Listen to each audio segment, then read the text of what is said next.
नमस्कार मेरे सभी दोस्तों और मेरे YouTube परिवार के सदस्य। आप सभी का एक नए व्लॉग में स्वागत करता हूं। मेरी आवाज़ थोड़ी ठीक नहीं है क्योंकि मैं शादी में था, पारिवारिक जिम्मेदारियों में था और पूर्ण रूप से मेरा गला ख़राब है। तो मुझे लगा कि भाई 1-2 दिन के बाद जब आवाज़ ठीक हो जाए उसके बाद बात करता हूँ। परंतु फिर लगा कि जब आप अपने YouTube परिवार को परिवार बोलते हो तो परिवार के सामने कौन सा आपको औपचारिकता करनी है या हिपोक्रेसी रखनी है। आप जैसे भी हो, जिस भी स्थिति में हो, अपने विचारों को प्रदर्शित करो। काफ़ी बार कुछ लोग बोलते हैं कि आप अच्छे से शूट नहीं करते हो, आप एक जगह बैठ के शूट करो। तो ठीक है, उनका प्रेम के कारण ऐसा बोलना होता है और ऐसा ही करना चाहिए। परंतु होता ये है दोस्तों कि आप फिर सभी परफेक्शन के उसमें जाओ तो आप अपने विचार ही व्यक्त नहीं कर पाते हो, क्योंकि ऐसी जगह का होना, ऐसे माहौल का होना, ऐसे मंचर का होना हर बार पॉसिबल नहीं होता है। अभी भी देखिए, मेरे चेहरा नहीं दिख रहा होगा क्योंकि मेरे पीछे यहाँ पे सूर्य है, तो अगर मैं ऐसे करूँ तो मैं ठीक दिखूँगा। तो ऐसी कुछ चीज़ें होती है, पर मैं आप सभी को रिक्वेस्ट करता हूँ कि ऐसी छोटी छोटी चीज़ों को आप दरगुजर करें और ज़्यादातर मैं क्या बात बोलना चाहता हूँ उसके ऊपर ही ज़्यादा फोकस करें, उस विचारों की सुंदरता के ऊपर फोकस करें। बाहरी रूप से क्योंकि मैं अहमदाबाद में हूँ, गांव में हूँ, तो मेरे आसपास ऐसा माहौल नहीं होता जहाँ पे ये सब में परफेक्शन रख सकूँ। हमारा उद्देश्य है हम जीवन को पूर्णता से जिए, जीवन को, अस्तित्व को आनंद स्वरूप बनाएं। तो उसी के ऊपर फोकस हम ज़्यादा रखते हैं और मैं रॉ रखता हूँ वीडियो को। रॉ मतलब जैसा भी सिचुएशन है जहाँ मैं हूँ वैसे ही मैं कर देता हूँ, क्योंकि मैं बोलता हूँ परिवार के सामने आप जैसे हो वैसे ही प्रदर्शित होते हो। तो ये भी परिवार है, क्योंकि देखिए मेरी चैनल पे ऐसे मनोरंजक चीज़ें ज़्यादा नहीं हैं। तो जो भी लोग जुड़ रहे हैं वो विचारों के स्तर पे जुड़ रहे हैं, विचारों की सुंदरता के स्तर पे जुड़ रहे हैं। तो आप सभी परिवार हो और आप सबके सामने मैं जैसा हूँ वैसे ही पेश होना चाहता हूँ। दोस्तों, आज मैं बात करना चाहता हूँ कि मुझे लगा कुछ दिनों से कि भारतीय नहीं परंतु ये जो गोरे लोग हैं, विदेशी लोग हैं, पश्चिमी संस्कृति से आने वाले लोग हैं, वह वेदांत के सच्चे अधिकारी हैं, हम नहीं। तो मैं ऐसा क्यों बोलता हूँ, इसके ऊपर थोड़ी मुझे चर्चा करनी है। कुछ दिनों पहले, 1 सप्ताह पहले, मैंने इजराइल की 2 लड़कियाँ इधर गांव में आई थी। वो पूरे भारतवर्ष को मोटर बाइक के ऊपर कवर करने वाली हैं। तो 2 दिन इधर गांव में, मतलब यहाँ से निकली थी जहाँ पे मैं रहता हूँ। तो बाहर एक जगह पे होटल लिखा हुआ था, तो वो लड़कियाँ ठहरना चाहती थी। तो उसने जा कर के होटल के मालिक को बोला कि भाई हमें यहाँ रुकना है। तो होटल के मालिक ने बोला कि इधर रुकने का नहीं है, खाली भोजन है। तो वो दोनों इजरायली लड़कियाँ थोड़ी चिढ़ गई और मतलब बोल्ड और ब्लंटली उन्होंने बोल दिया कि अगर आपके पास रहने का नहीं है तो यहाँ पे रेस्टोरेंट लिखो, वॉक इन रेस्टोरेंट लिखो या कुछ भी लिखो। जब आप होटल लिखते हो तो इसका मतलब ये होता है कि आपके पास निवास की व्यवस्था है, भोजन की भी व्यवस्था है। तो बात ये नहीं है कि वो कैसे ब्लंटली बोली, बोल्ड बोली।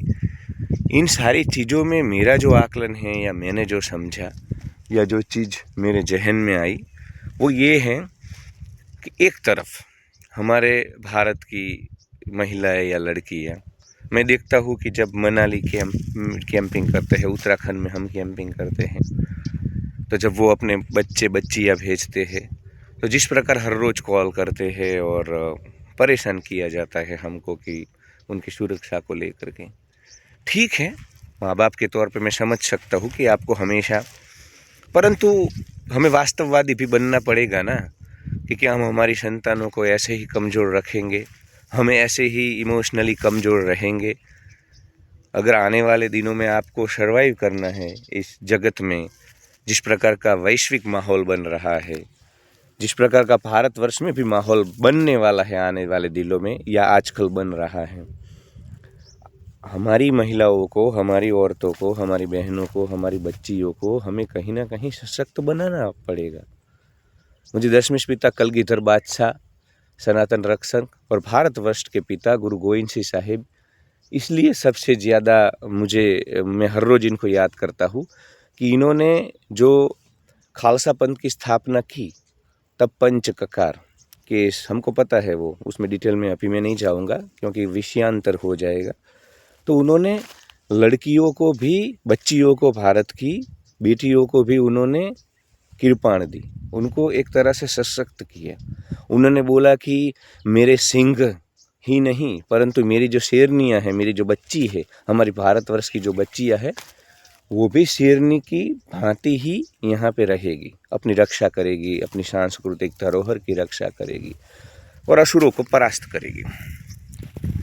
तो दशमेश पिता ने, या भारत का जो वेदांत है, जहाँ पे गार्गी, मैत्रेयी, कात्यायनी, जहाँ पे माता लक्ष्मीबाई हमारे, जहाँ पे काफ़ी सारी हमारी जो वीरांगनाएं हैं, हमारी जो बेटियां हैं, हमारी जो माताएं हैं, वो सब वेदांत की अधिकारी निश्चित हैं।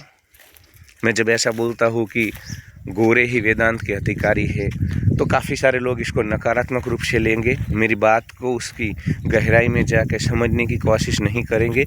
यहाँ कमेंट में नकारात्मकता भरी होगी और उनको लगेगा कि मैं भारतवर्ष को डिसग्रेस कर रहा हूँ और मैं गोरों को, पर देखिए आपको वास्तविकता हमेशा स्वीकारनी होगी। और मैं तो एक छोटा मोटा तुच्छ जीव हूँ, पर पूरा भारतवर्ष और भारत का युवा जिनको अपना आदर्श मानता है वो हमारे स्वामी विवेकानंद, नरेंद्रनाथ दत्ता, जिन्होंने पूरे विश्व में वेदांत का डंका बजा दिया था। उनके कारण अमेरिका हो, इंग्लैंड हो, पूरे पाश्चात्य जगत में आज वेदांत है। उस हमारे प्रातः स्मरणीय हमारे आदर्श स्वामी विवेकानंद जी का भी पूर्ण रूप से मानना था, खुलकर मानना था कि मुझे अब विश्वास है वेदांत धरती के ऊपर से खलास नहीं होगा। उपनिषद की विचारधारा इस धरती के फलक पे हमेशा रहेगी, क्योंकि यह वेदांत पश्चिम तक पहुंच गया। वो जब यूरोप में थे तब उन्होंने बोला कि जिस तरह मैं यूरोप में आया हूँ और यहाँ के लोगों का जो दृढ़ मनोबल में देखता हूँ, और स्वामी जी का बोलना था कि ये जो गोरे हैं ये चीज़ों को इतना जल्दी स्वीकार नहीं करते हैं, परंतु एक बार स्वीकार कर लिया उसके बाद उनके भीतर कोई कन्फ्यूजन नहीं बचता है और ताउम्र वो उस विचारधारा के साथ जुड़े रहते हैं। तो स्वामी विवेकानंद ने भी इस चीज़ बोली हुई है कि इंग्लैंड में, पाश्चात्य जगत में गोरों के बीच वेदांत पहुंचा है तो अब वेदांत को वो लोग ख़त्म नहीं होने देंगे। तो स्वामी जी भी मानते थे कि गोरे ही वेदांत के सच्चे उत्तराधिकारी। और मुझे क्यों ऐसा लगता है कि हम लोग दंभ कर रहे हैं यार, हम सच्ची बातें नहीं बोलते हैं। हमें जब कोई आईना दिखाता है तो हमारे अंदर एक अहंकार जन्मता है, हमको ऐसा लगता है कि पर देखो इन्हीं सब चीज़ों के कारण और ऐसी ही दंभ वाली बातों के कारण हम लोग पिछले 800 सालों से गुलाम रहे। ये भारतवर्ष विक्रमादित्य का देश, लालित्य द्वितीय का देश, ये पृथ्वीराज चौहान का देश, ये तो कुछ चंद मतलब महापुरुष हैं, पर आप देखो तो इतिहास पूरा भरा पड़ा हुआ है ऐसे पराक्रमी और तेजस्वी लोगों से। तो ऐसा हमारा देश, और वो 800 साल गुलाम क्यों बना? और आज भी भारतवर्ष क्यों इतना पिछड़, मतलब दुनिया में जिस तरह से उसकी नामना होनी चाहिए उस तरह से उसकी नामना क्यों नहीं हो रही है? क्यों हम काफ़ी सारे मामलों में पीछे हट रहे हैं? और आप छोड़ दो देश के रूप में, समाज के रूप में भी क्यों हम लोग मतलब उपनिषदों के उत्तराधिकारी होने के बाद भी इतने कमज़ोर क्यों हैं? तो इसलिए मैं ये बात कर रहा हूँ। तो इसको थोड़ा सकारात्मक रूप से समझने की कोशिश करना, सीधे नकारात्मक मत हो जाना। तो बात यहाँ पे ये थी कि मैंने बोला कि वो जो गोरी लड़कियाँ थीं उन्होंने ऐसे ब्लंटली बोल दिया और उसके बाद फिर वो आगे चली गई। तो मुझे यहाँ से लगा कि हम लोग, हमारी जो कायरता है, कमजोरी है, उसको बड़ा ही ग्लोरीफाई करते हैं। मतलब जब मैं छोटा था तब भी यहाँ पे गोरे घूमने आते थे, क्योंकि हमारे गांव के बगल में ही एक सेंचुरी है, वाइल्ड सेंचुरी। तो गोरे हमेशा वहाँ पे वाइल्ड लाइफ देखने के लिए आते हैं। तो बचपन से ही मुझे ऐसा महसूस करवाया जाता था और यह भारतीय लोग ऐसा बोलते थे कि इनको तो कोई समाज नहीं है, ये तो अपने बच्चों को छोड़ देते हैं, इनकी कोई संस्कृति नहीं है, इनकी कोई सभ्यता नहीं है। तो हमें हमेशा लगता था कि भाई हम आदर्श लोग हैं और ये सब गए गुजरे लोग हैं और इनके लिए एक पूर्वग्रह पैदा किया गया था, प्रेजुडाइज। परंतु आज मैं देख रहा हूँ कि हम जिन चीज़ों को बड़ी ग्लोरीफाई करते हैं ना, हम हमारे बच्चों को छोड़ते नहीं हैं। यहाँ मैं यहाँ गांव में देखता हूँ 40-40 साल के हो गए उनके बेटे, उनकी बेटियाँ, फिर भी माँ बाप उनको पकड़े हुए हैं, उनकी ज़िंदगी में इतना हस्तक्षेप कर रहे हैं, उनको स्वतंत्रता से जीने का कोई मौका नहीं दे रहे हैं। तो ये कहीं ना कहीं आप सब इमोशंस के नाम पे करते हो, पर ये ठीक बात नहीं है। और दूसरा, ये इजराइल की लड़की, अफ्रीका देखो, मतलब गोरे सभी, अफ्रीका देखो, अंडमान निकोबार तक इतने ट्राइबल बेल्ट में भी जाती है निर्भय होकर के। और हम दुनिया के सबसे शक्तिशाली दर्शन हमारे पास होने के बाद भी आज हमारी लड़कियां और पुरुष भी, हमारे अंदर वो साहसिकता कहीं ना कहीं नहीं, हमारे अंदर वो डेयरिंग आज कहीं ना कहीं नहीं दिख रहा है। तो वेदांत और उपनिषद जिस प्रकार के मनुष्य की बात करता है, देखो वेदांत मनुष्य मतलब पुरुष ही नहीं, पुरुष स्त्री दोनों, वो मनुष्य होता है निर्भय, तेजस्वी, ओजस्वी, पौरुष और शौर्य से छपर, साहसिकता होती है वेदांत के उत्तराधिकारी के भीतर। और वो साहसिकता मुझे कहीं ना कहीं गोरों के भीतर दिखाई देती है, जिस प्रकार वो ट्रैवल करते हैं भारतवर्ष में या पूरी दुनिया में। तो हम लोग हमारे बच्चों को 40 साल तक, 50 साल कर ताउम्र हम उनको पकड़ के रखते हैं। आप देखो हमारे बड़े बुजुर्ग, आप देखना जो 50 से 60 के हैं, उनकी बातें आप देखना, उसमें कहीं व्यक्तिगत जीवन के बारे में कुछ नहीं होता है, उसमें बस चिंताएं होती हैं। हमारी इतनी किसानी हुई, हमारी दुकान ऐसी चल रही है, अब तो सेटल हो गया, मेरे बच्चे की शादी हो गई, बिजनेस है, उनके पोते के लिए अब कुछ, मतलब ठीक है। आप देखिए भारतीय स्ट्रक्चर में हो, भारत की सामाजिक व्यवस्थाओं में हो, तो मैं समझ सकता हूँ। अपने बेटे बेटी तक आप अपना जो ये पूरी जो भावनापूर्ण माहौल है उसको कंटिन्यू करो उनको, पर उसके बाद पोते पोती अब आप कब जियोगे? देखिए मेरी इस बात को मैं बोला, काफ़ी लोग बोलेंगे कि भाई आप तो बोल रहे हो कि तो क्या हम केयर न करें, क्या हम ऐसे ही मतलब बेफिक्र हो जाए, ऐसे ही भावना से रहित हो जाए? तो ऐसा मैं नहीं बोल रहा हूँ। अब आपने जिनको पैदा किया है उनको जिम्मेदारी मानकर मेरे हिसाब से तो उनको भी छोड़ देना चाहिए, क्योंकि अगर आप नदी में छोड़ोगे नहीं तो वो तैरना ही नहीं सीखेंगे। वैश्विक जो परिवेश बन रहा है, भारत की जो चुनौतियां है, उसके सामने अगर आप अपने बच्चों को ऐसे छोड़ोगे नहीं तो वैसे भी कमज़ोर होने वाले हैं, पर आप नहीं समझ पाओगे इस बात की गहराई को। तो ऐसे समझो कि कम से कम आपके बच्चों तक ठीक हैं, परंतु पोते पोतियाँ अब आप कब अपना जीवन जियोगे? आप कब निकलोगे? आप कब भारतवर्ष को एक्सप्लोर करोगे? ये गोरे तो पूरी दुनिया में घूमते हैं, काफ़ी सारे लोग हैं मेरे दोस्त हैं, जमैका जाएंगे, वो वियतनाम, पूरी दुनिया घूमते हैं निर्भय होकर के, और उनकी संस्कृति का स्वीकार करते हैं, वहाँ का जो लोक जीवन है उसका हिस्सा बनते हैं। वो चलो हम छोड़ देते हैं कि भी अंतर्राष्ट्रीय रूप से हमारे लोग, क्योंकि भारत में लोअर मिडिल क्लास है, हमारे यहाँ अनएम्प्लॉयमेंट है, पॉपुलेशन एक बहुत बड़ा प्रश्न है। पर यार भारतवर्ष तो घूमो, तुम कभी क्यों हिमालय के पहाड़ों में नहीं जाते हो? तुम कभी क्यों ऋषिकेश में जाके 10 दिन नहीं रहते हो? तुम कभी क्यों गोवा, आरंबोल या गोकर्णा के बीचेस पे जाके कुछ दिन नहीं बिताते हो? जाते भी हो तो भागम भाग, वो एक अलग विषय है, उसके ऊपर मैंने वीडियो बनाई हुई है कि किस तरह हम भारतीय सब कुछ देख लेने के चक्कर में कुछ भी एंजॉय नहीं करते हैं, और सबसे सुंदर जो जगहें होती है उसको भी हम एंजॉय नहीं करते हैं, और बाद में बोलते हैं कि घूमने में मज़ा नहीं आया। तो हम लोग क्यों हमारा व्यक्तिगत जीवन नहीं जीते हैं? कम से कम पोते पोतियों को तो मतलब वो तुम्हारे जो बच्चे हैं जिनको तुमने पैदा किए, जिनको तुमने बड़ा किया, वो लोग उनका केयर करेंगे, देखेंगे। तुम ही 80 के हो जाओगे, 90 के हो जाओगे और पूरा ये तनाव लेकर के घूमोगे। तो कहीं ना कहीं हमें गोरों के पास से ये सीखना है मेरे हिसाब से। तो अगर आप 18 साल के अपने बच्चे को छोड़ देते हो इन द सेंस उनको मतलब उनके थोड़ी जिम्मेदारियाँ उनके ऊपर डालते हो, उनको बोलते हो कि ट्रैवल करो, लोगों के साथ कैसे को एक्जिस्ट करना है, तब जा कर के सांस्कृतिक रूप से वो मजबूत बनेंगे। उनको पता चलेगा कि भाई हमें कैसे, उनके भीतर निर्भयता, शौर्य, इस प्रकार के गुण आएंगे जो कि वेदांत के उत्तराधिकारी में होते हैं, उपनिषद के सच्चे उत्तराधिकारी के अंदर होते हैं। हमको तो वेदांत से, उपनिषदों से ये कुछ नहीं मतलब पकड़ना है। हमने तो वेदांत के भी अर्थघटन को गलत प्रकार से उसका अर्थघटन किया हुआ है। कर्म सिद्धांत से लेकर के पुनर्जन्म की जो व्याख्याएं हैं, इस वीडियो में वो बात नहीं करूँगा, परंतु हमने जाति प्रथा, ईशावास्योपनिषद लिखने वाली इस संस्कृति, मतलब ईशावास्योपनिषद आप पूरा देखो, कण कण में परमात्मा है, चारों ओर वृक्षों में, पशु पक्षी में, चारों ओर एक ही परमात्मा है। इस प्रकार जड़ चेतन और जहाँ पे कुछ पदार्थ हैं, जहाँ कुछ नहीं है, उस स्पेस में भी परम तत्वों को देखने वाली ये हमारी महान संस्कृति, और हमने जाति प्रथा दे दी। अब उस जाति प्रथा के कारण हमारा सनातन धर्म टूट गया, हमारी सांस्कृतिक सभ्यता टूट गई, जो कि 5-6 हज़ार साल पुरानी है। तो ऐसी चीज़ों को तो हम खूब पकड़ते हैं। कृष्ण और राम के सच्चे उत्तराधिकारी होने का दावा करने वाले कल्ट पंथ संप्रदाय के लोग भी कितने लुच्चे हैं, तुच्छे हैं। पूरा दिन ढोलक बजा करके बोलेंगे कि हम तो कृष्ण के भक्त हैं, हम तो राम के भक्त हैं। अरे राम और कृष्ण जैसा पौरुष, साहस, धैर्य तुम्हारे अंदर नहीं है? भक्ति योग का यही तो एक वो था कि तुम जिसकी भक्ति करो उसके जैसा बन जाना है।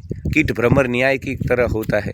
जो कीटक होता है वो पूरा दिन भ्रमर उसके पास जा कर के आवाज़ करता है, जो भंवरा होता है वो, तो उस आवाज़ के कारण वो कीटक फिर भंवरा ही बन जाती है, क्योंकि उसका ही चिंतन, उसका ही आवाज़। तो उसी प्रकार जो तुम्हारा आराध्य है, जिसकी तुम भक्ति करते हो, ऐसा तुम्हें बन जाना है। तुम्हारे राम, तुम्हारे कृष्ण, हमारे राम, हमारे कृष्ण ने असुरों का संहार किया था। वो पौरुषवान लोग थे। उत्तर भारत से निकल करके दक्षिण भारत तक उन्होंने अपनी संस्कृति, सभ्यता का परचम लहराया था। अब कृष्ण को वृष्णिशंख के लोगों ने निकाल दिया कि भाई तुम्हारे कारण जरासंध यहाँ पे अटैक कर रहा है। हम भारतीय तो वैसे भी स्वार्थी और प्रैक्टिकल है ही, न काम निकल गया तो हमारे आराध्य कृष्ण को भी निकाल दिया। वो इंसान, वो हमारा परमात्मा डिप्रेस नहीं हुआ, उसने फिर से गुजरात में आकर के द्वारका का किंगडम खड़ा किया। माता रुक्ष्मणी ने, हमारी माँ ने जब प्रेम पत्र मतलब लिखा, तो वो पौरुष और साहसिक था हमारा पिता। अरुणाचल प्रदेश जा कर के माता जी को लेके आया।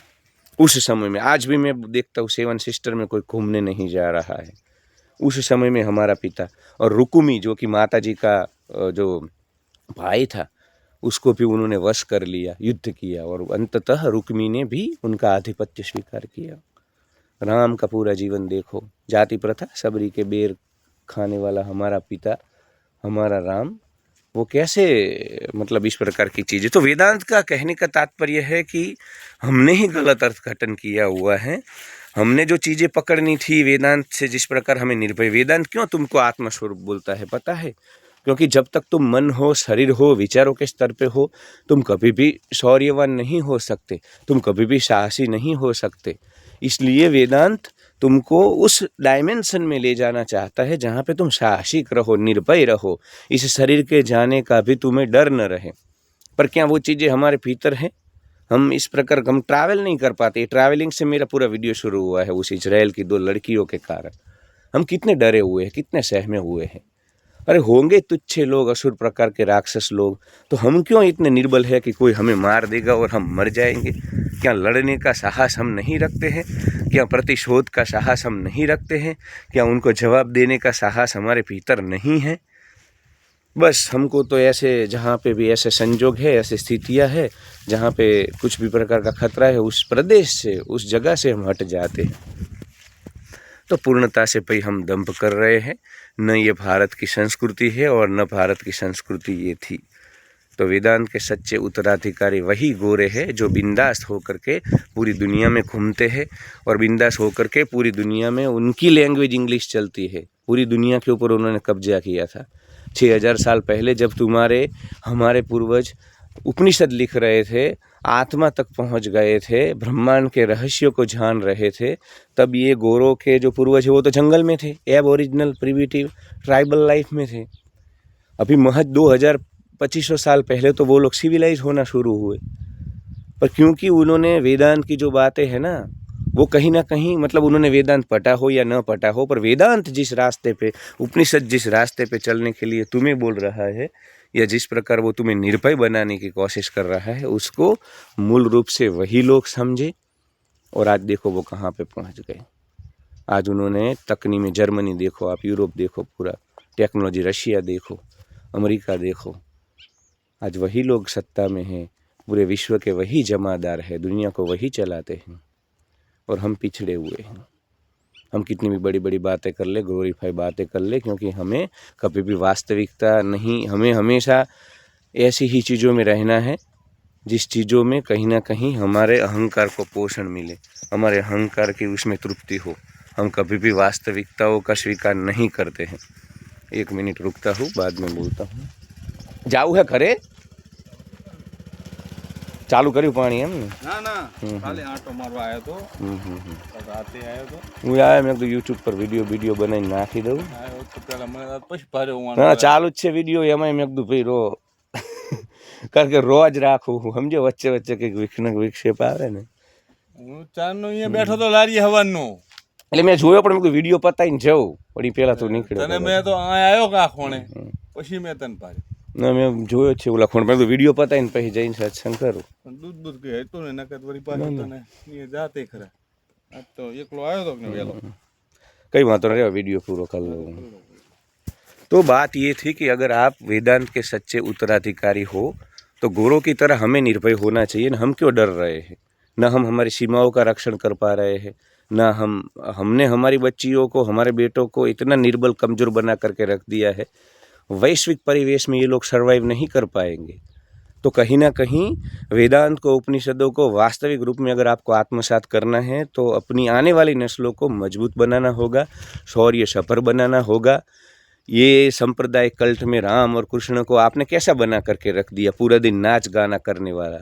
उन्होंने पूरी दुनिया के ऊपर अपने शौर्य और साहस से डंका बजा करके रखा था।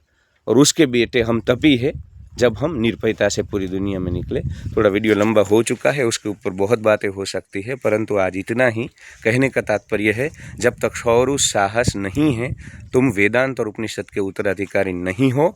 और उन गोरों से सीखो, उन्होंने पटा है नहीं पटा है, परंतु उनके जीवन से दिखता है ऐसा ही जीवन होता है। इमोशंस के नाम पे कमज़ोर बनाने वाली जो भारतीय व्यवस्थाएं है, वो व्यवस्थाएं निश्चित पूर्ण रूप से उपनिषद के उत्तराधिकारी होने के लिए काबिल नहीं है। गोरे है, उनकी सभ्यता है, उनका माइंड सेट है, भले आप उनको प्रैक्टिकल बोल लो, परंतु ऐसे ही आप लंबा चल सकते हो। जंगल से निकली सभ्यता में सर्वाइवल द फिटेस्ट होता है, जो मजबूत होता है वही सर्वाइव करता है। तो अध्यात्म के नाम पे ऐसी कायर बातें करके अपने आने वाली नस्लों को कायर मत करो। Thank you so much for watching.